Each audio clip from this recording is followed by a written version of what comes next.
Cannabinoids are the chemical constituents found in cannabis or marijuana. Some cannabinoids have proven medicinal value.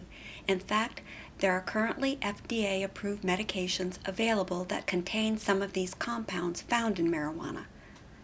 These medications include dronabinol and nabilone and are marketed under brand names like Marinol and Sesamet.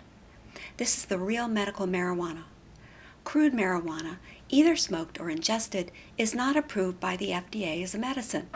However, in 1996, California residents unwittingly voted to legalize marijuana under the guise of medicine via ballot initiative Prop 215. Since then, California has experienced numerous problems. Because marijuana is not approved as a medicine by the FDA, it cannot be prescribed by a doctor or dispensed at a pharmacy. To bypass this restriction, California implemented what are known as marijuana dispensaries or pot shops. It is here where doctors recommend marijuana and dealers sell the drug, typically for cash only. Over the last 15 years, California has seen a proliferation of pot shops in the state, and in some cities in California, there have been more pot shops than Starbucks and McDonald's. Even worse, because marijuana being grown under the guise of medicine is unregulated, nobody knows what is in the marijuana. Some marijuana was tested and contained pesticides, fungi, fertilizers, and other harmful contaminants, a toxic combination for anyone, especially sick people.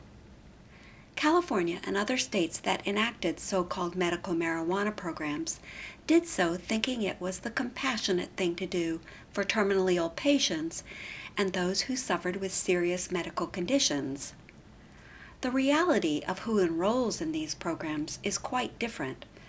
In states that track qualifying conditions, less than 10% of those using marijuana have terminal or life-threatening illnesses. The vast majority qualify to use marijuana for less significant medical conditions. What's more disturbing is that in Arizona, the majority of users are under the age of 40, and in Colorado, the average user is 41 years of age.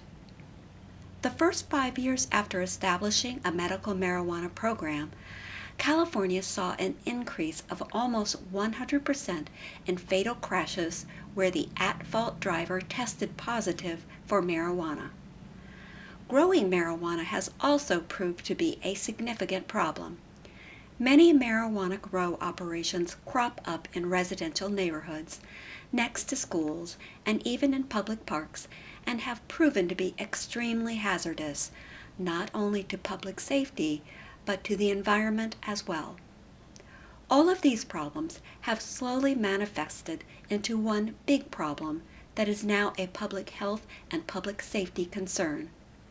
Colorado did a study that showed so-called medical marijuana in their state was being trafficked to other states where it was not legal and where it was being used recreationally, including by children. National surveys have seen an increase in the use of marijuana among young people. Studies have looked at the perception of harm held by young people about drugs and revealed that when they think drugs are harmful, use decreases. But when they think drugs are harmless, use rises. When young people think marijuana is medicine, they naturally and wrongly conclude that it cannot be harmful.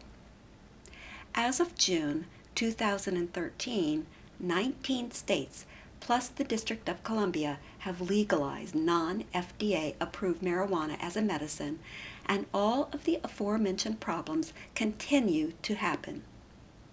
If FDA approved medical marijuana already exists, then why should we keep legalizing crude marijuana under the guise of medicine? The answer is we shouldn't, and you can help by educating yourself on this issue. We should all support the continuing research of the medical efficacy of cannabinoids contained in marijuana. But to ensure consumer protection, these cannabinoids must be subjected to the rigorous process used by the FDA for determining medicine. Why? because it is completely irresponsible for medicine to be determined through public vote. To find out more about so-called medical marijuana, please visit www.dfaf.org.